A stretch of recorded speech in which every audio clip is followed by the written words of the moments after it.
if Rodgers goes to the Giants, I think Russell Wilson's in a little bit of trouble. His market, I don't think, is robust out there. Like he's certainly, they're going to be looking for a suitor. And it was interesting to me because on Monday, a report came out that the Titans are going to be interested in Russell Wilson. My phone rings. Titans are not interested in Russell Wilson. And I'm like hard? Like, is this pretty, like, you know, like, and I'm like, all right. So I ended up tweeting last night that, you know, I don't get the sense that the Titans are interested in Russell Wilson. I think a little bit of what's going on is the people in Russ's corner got to create a market for him. Got to create something. Yep. Yeah, because I don't think, look, the Steelers, I don't want to say that he absolutely can't end up back with the Steelers. Let's say Rodgers goes to the Giants. I don't want to say Russ can't end up back in the Steelers, but I'm telling you right now, there are people in the building that do not want to have Russell Wilson as their starting quarterback in 2025. Real quick, Why? Let me do the chaos theory real quick, because I think the most obvious fit right here with all the puzzle pieces is, all right, fine, Rodgers goes to the Steelers and Russ goes to the Giants, I guess, and whatever. The chaos theory is, if, like you said, if Rodgers goes to the Giants, who is the Steelers starting quarterback week one? Who? Like, we talked about this. I said this a million times over the past few months. We're going to get to the end of musical chairs, and there's going to be a team or two where we're like, oh my goodness, that's their quarterback week one.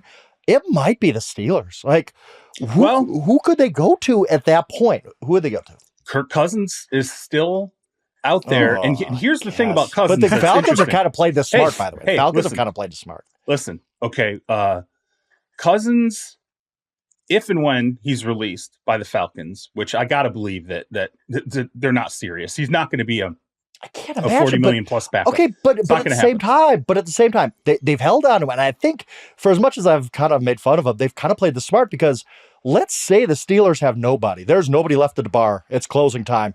Got to find somebody to go home with. You think it's a don't trade you have situation? to pick up the phone? Like, don't you have to pick up the phone to the Falcons, right? I mean, theoretically, yes. And I will say this.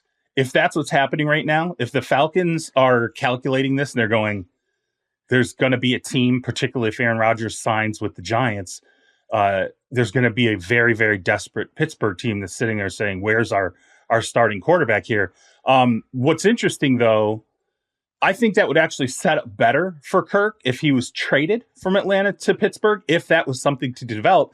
Because I think if Kirk gets cut, which is what everybody expects is ultimately going to happen, I think what he will want to do, and it's going to be hard to do this, but I do think he will want to wait until potentially after the NFL draft, because I don't think Kirk Cousins wants to walk into another situation where it's like, okay, like, another third straight team to say, sorry, Kirk, here's a guy behind you. Yeah, exactly. Like I think he would rather know, let's wait, let the draft play out, find out who selected quarterbacks, and now let's look at the landscape and see what's available for me to go and actually carve out the remainder of my career. Absolutely. So the Steelers could be waiting. If they really, and I'm telling you, there's some individuals in that building that really, after the Russ experience last year, I think, I think there were some coaching frustrations with him. I think there were some physical limitations, especially down the stretch, that became extremely clear. Yep. When he's getting hit and he's moving around, it is a hard fade from Russ. And so, again, but I'm with you. I sit there and I look at it and I'm like, what if there is no other option? There might be no other option. But let me ask you a question too. That piggybacks on my second question.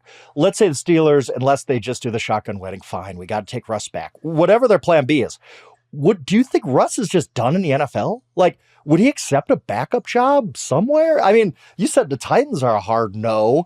If Aaron Rodgers signs with the Giants, would Russ go to like Minnesota? Because they need a backup, I assume, because J.J. McCarthy, we just don't know about his health.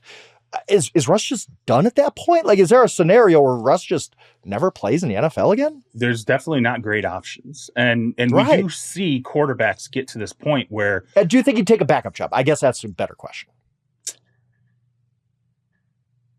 I can't, I don't know Russ, so I can't answer that. I can't answer that. I don't want to say, I don't want to say, no, there's absolutely no way he'd take a backup job, because I don't know what that backup job looks like. Like, is it a backup That's job fair. where That's clearly fair. he could potentially compete and eventually take over the starting position? Then maybe that's a different, calculus than going into a place where you absolutely know the guy in front of you is the hammerlock starter and you're not going to get any kind of a shot. But we do see this happen with quarterbacks. I remember Ryan Tannehill, right? All of a sudden the market dried up and there were no opportunities for Ryan Tannehill. And the thought process was like, well, eventually somebody's going to call him. Somebody's going to call him to be a backup. Yeah. Somebody's going to call him to do this. Somebody's going to call him to do that. And then it was over. And then a year later, it's like, do you think there's any shot that Tannehill, gets a shot after a year off? And it's just a flat no. No, it's done. We're moving on.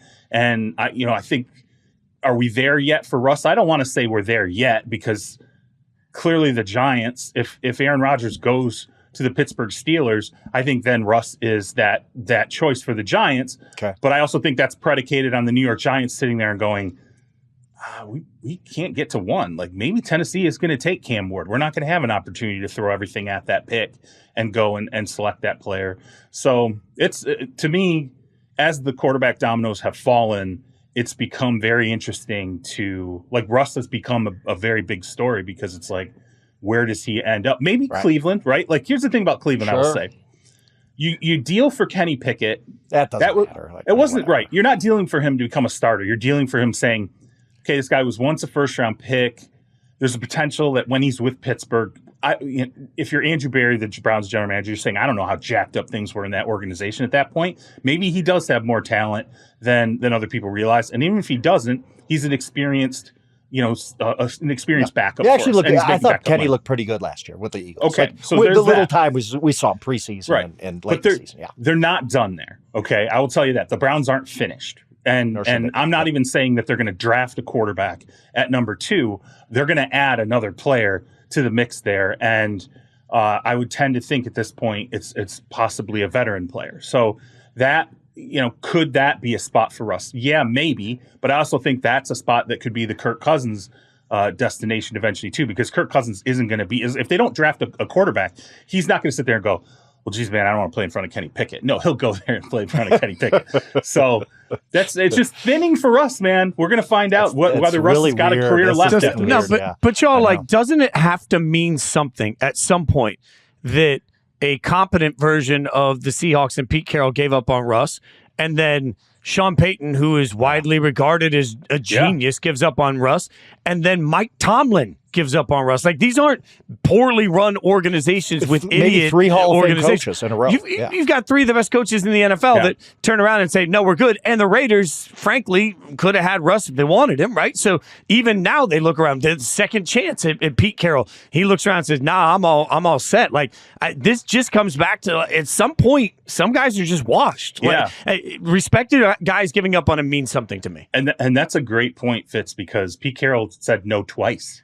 Right, he's sitting there with the Raiders, and they could have gone out and signed him for nothing. And instead, he's like, no, my culture guy was the guy I loved in Seattle, the guy who I wanted to be our starting quarterback, and why we separated from Russ when we did was because I believed in Geno Smith. I'll never forget that. I couldn't believe when they traded Russ to Denver. I remember talking to somebody inside the Seahawks building, and I was like, so like, where are you going with this? Because it's like, come on, realistically, is Geno going to be your starting quarterback? He's like, yeah.